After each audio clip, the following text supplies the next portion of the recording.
So the next speaker is Mark Williams, who's Professor of Paleontology at Leicester University.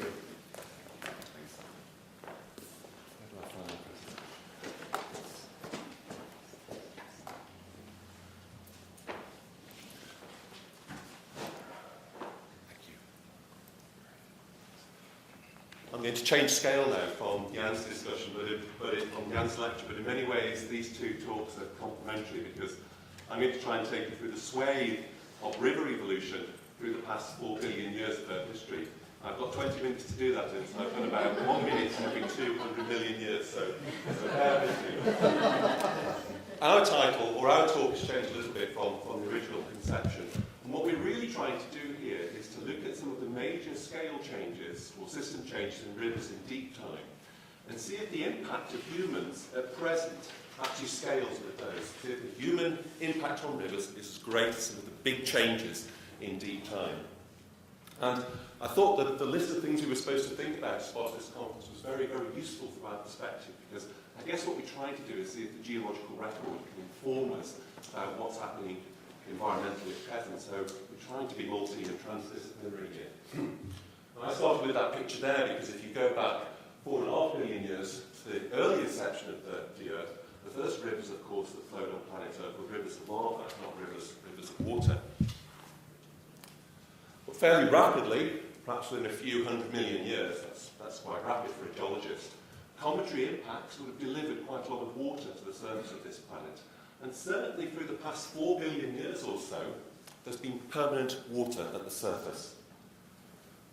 Our oceans have been there 4 billion years. They've harboured life, they've helped to nurture life, they've harboured life all through that 4 billion years. So 4 billion years ago, that's a scene similar that you would have seen on planet Earth. And of course, those oceans were fed by rivers. Now, as geologists, to deal with 4,500 million years of time and a rock record which goes back 4,000 million years, the only way we can really conceptualize that and deal with it is to subdivide it into smaller packages of time that we can relate to, or at least we hope we can relate to. So this is geological time here, going right away from the present back to deep into the Archean, back 4 billion years ago. We've got a rock record that goes back 4 billion years. And we can go back to the Archean, way back into the deep history of planet Earth, and we can find evidence of rivers running on the surface of our planet, way, way back in time. I guess what I'm trying to do here is to look at how patterns of erosion, transport and deposition have changed through that 4 billion year rock record, and to see if changes at present are similar to changes that we can see through the past 500 million years, and then way, way back into this very deep time context. As geologists, we have telltale signals of river deposits. We've used the modern record of rivers to try and interpret the deep record of rivers. So we can recognise alluvial fans in the geological record hundreds of millions of years ago. We can recognise grading rivers and meandering rivers, because they have a distinctive pattern of sedimentary deposits that gets preserved in the rock succession. And we can find these patterns, and we can interpret a meandering river system from 400 million years ago. And we can get distinctive patterns where those rivers actually run into the sea also, so we can recognise ancient deltas, we can recognise ancient estuaries. Now, it's clear to me, as a geologist, that the Earth has gone through several state shifts in its 4,500 million year history. It started as a very hot planet, the surface would have been very volcanically active. It's passed through stages where it's probably been frozen over with a carapace of ice, and that would have basically shut down the hydrological cycle at the surface, so no rivers would have flown at the surface. And through its past 500 million year history, it would have looked something like that planet there, with a complex ecosystem, complex biosphere existing for that past 500 million years, since the pre-Cambrian boundary. And then at present, certainly if you're passing as a visiting alien on the dark side of planet Earth, you're going to notice something very significant that's happened over the past 100 years or so. Now the night sky is lit by the lights of hundreds of cities with a population of more than 1 million people. Now, I apologise for this very busy figure, but it's nevertheless very useful. It's taken from a very good book by Tim Lenton and Bob Watson. It's called Revolutions That Made the Earth. And it's summarising the major state shifts in the environment and the biosphere that have produced the wonderful, complex planet that we live on at present. Now, please don't look at all the complexity on there. I just want you to focus on a few key things. The evolution of the biosphere, about 4 billion years ago, and it's been continuous since then. The development of an oxygenated atmosphere 2.5 billion years ago. The development of a complex biosphere from about 500 million years ago, and gradually that complex biosphere spreads onto the land. So we have a terrestrial biosphere from about 400 million years ago. Now, some of those events, certainly the Great Oxygenation event and the development of a terrestrial biosphere, are going to impinge dramatically on river systems on planet Earth. They're going to state shift those river systems. And I guess what we wanted to ask is, do human changes to river systems rank with some of these earlier dramatic changes to river systems? To do that, we're going to look at rivers in 4 different states. And I have to apologise to James here because I'm going to overlap a little bit with human systems in the end. I'm not going to do it anywhere near as elegantly as you did this morning. I want to look at rivers in a world without oxygen, rivers in a world without land plants, rivers when land plants and the terrestrial biosphere actually develops, and then rivers in a world of humans, to see what changes those differences in the Earth system have had, their effects on river systems. Let's go back to a world with no oxygen in the atmosphere, because for the first 2 billion years, that's basically the state on planet Earth. This is a figure that Jan put together based on work of Rob Hazen, looking at even the evolution of minerals on the surface of the planet, or rather, the evolution of minerals on planet Earth in general. So we have the minerals that formed during planetary accretion, and we have the minerals that formed as the planet started to reorganise itself and form processes like plate tectonics. And then in era 3 here, we have minerals that formed once we have a biosphere, a complex biosphere that's going to interact with the crust and generate its own set of minerals. We want to look at rivers just before this major state shift, 2.5 billion years ago, see if they're different from the rivers that we have at present.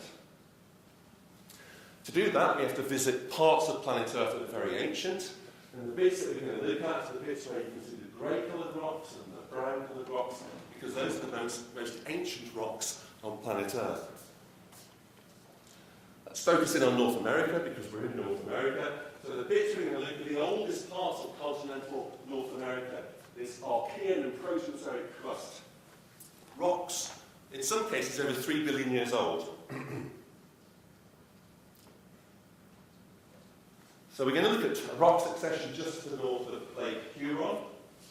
The pink-coloured rocks there, the light pink-coloured rocks, are about 3 billion years old.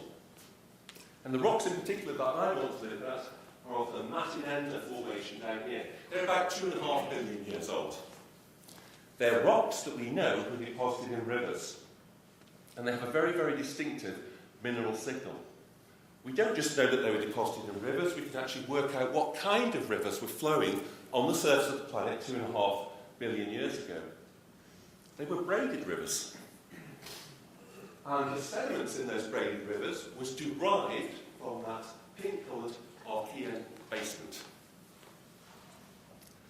This is what the Matinenda Formation looks like. It's a source of uranium ore. And those rocks were deposited in a braided river 2.5 billion years ago. These rocks have a very distinctive mineral signature. So we can find detrital pyrite in them, fool's gold, detrital uraninite in them.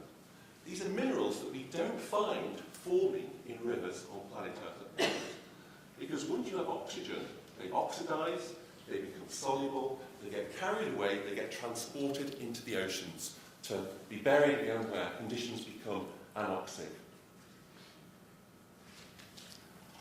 Now, again, as geologists, we don't just look at one site, we want to look at various sites of a similar range to see that we've got a signal which is global. So we're not just going to look at North America, we're going to go to South Africa, and here we're in rocks of the Central Land Group in the Vaal Reef that are 2.8 billion years old. Again, they're a product of braided rivers, and again, they have this signal of detrital pyrite and detrital uraninite, minerals you wouldn't find in rocks forming in rivers at present. Why might that be significant from an Anthropocene perspective? We think it's important because these Archean, these very ancient rivers have a distinct mineralogical signal of the rivers that we find through the intervening time, the intervening 2.5 billion years to present. We think that's important because there's a mineralogical distinction here, and in turn, Anthropocene rivers will have a distinct mineralogical signal. So there's some kind of precedent here. Then something happens to the Earth system that's very dramatic. About 2.5 billion years ago, the biosphere evolves photosynthesizing organisms, cyanobacteria, which are going to release free oxygen to the atmosphere. That's going to have a very dramatic effect. It's going to be as cold outside, or even more cold outside than it is at present outside today. It's going to plunge the Earth into a snowball Earth type of glaciation. It's going to oxidize the atmosphere. But it's also going to have another very dramatic effect, because this is the death knell for minerals like uraninite in these fluvial sediments.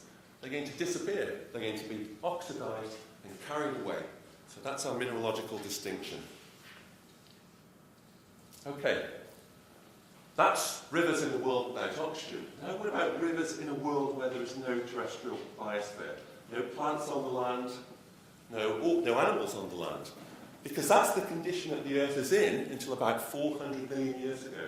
So most of Earth history is characterized by no complex terrestrial biosphere. And that does have an effect on the flow of rivers. This is a horrible figure. It's taken from a very good paper. I don't want you to look at all the complexity. All I want you to look at is the fact that in a system where there is no terrestrial biosphere, braided rivers are the dominant form of river. And those braided rivers leave a very distinctive geometry that we can recognise in rock successions. We find these sheet-like geometries in fluvial deposits from the Cambrian or from the Ordovician or from deeper time.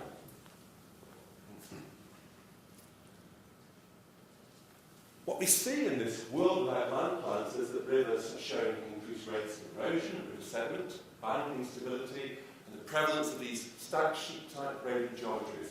And there's also a mineralogical, a sedimentary difference. And then we get the development of a biosphere, a terrestrial biosphere, from about 450 million years ago. What effect is that going to have on rivers? We find the first plants with rootlet systems about 400 million years ago. A whole series of changes. Again, this is a very complex figure, but I just wanted to focus on a few characters here. So rivers, through this interval of time when the terrestrial biosphere is evolving, river systems on land are starting to retain more fine sediment, more mud in them now than there has been in the past. And a mineralogical distinction, because weathering patterns of minerals are changing. And this one, bioturbation, because organisms are following plants onto land and they're bioturbating, they're moving through the sediment of the river floodplain and in the river itself.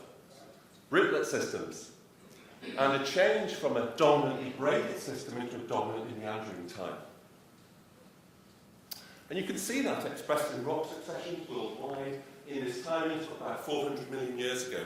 Now, here, you can see that these river systems are clearly channelized, and they're characterized by distinctive structures, point bars, lateral accretion surfaces, that show the way in which these meandering rivers are moving across their floodplains and depositing sediment, constrained now more by the actions of vegetation. So what's characterizing these meandering river systems?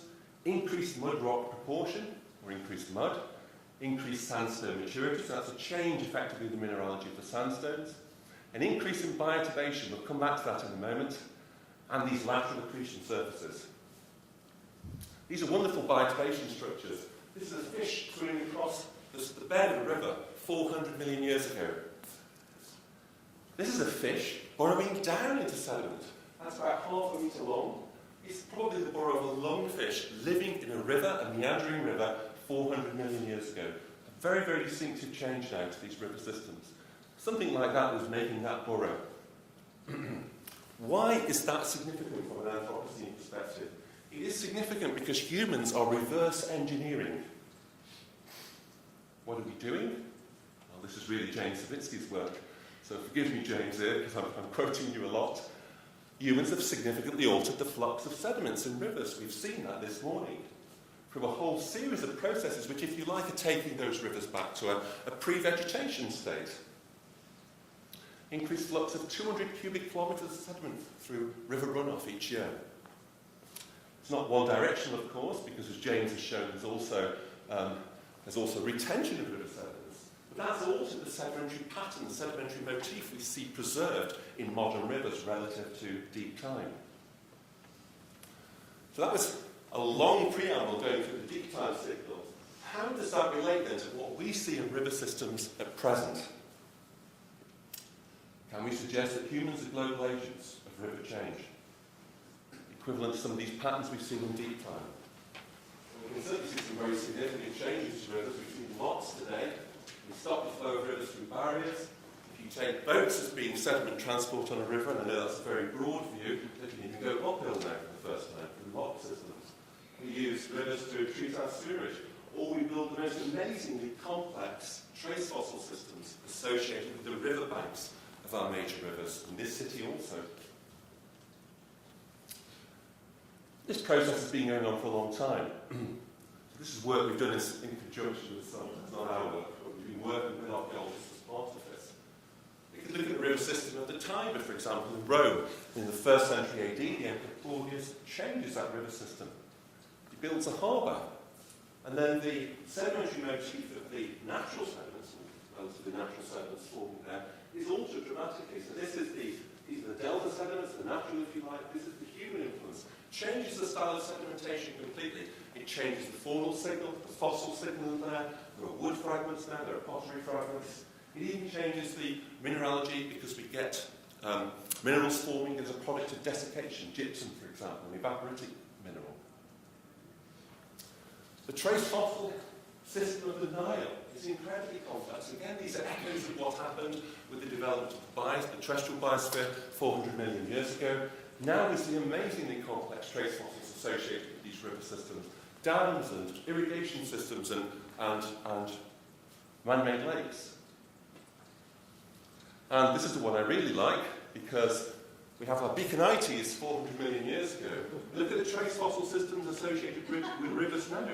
This is Piccadilly Station. It's one tube station, one underground station in London.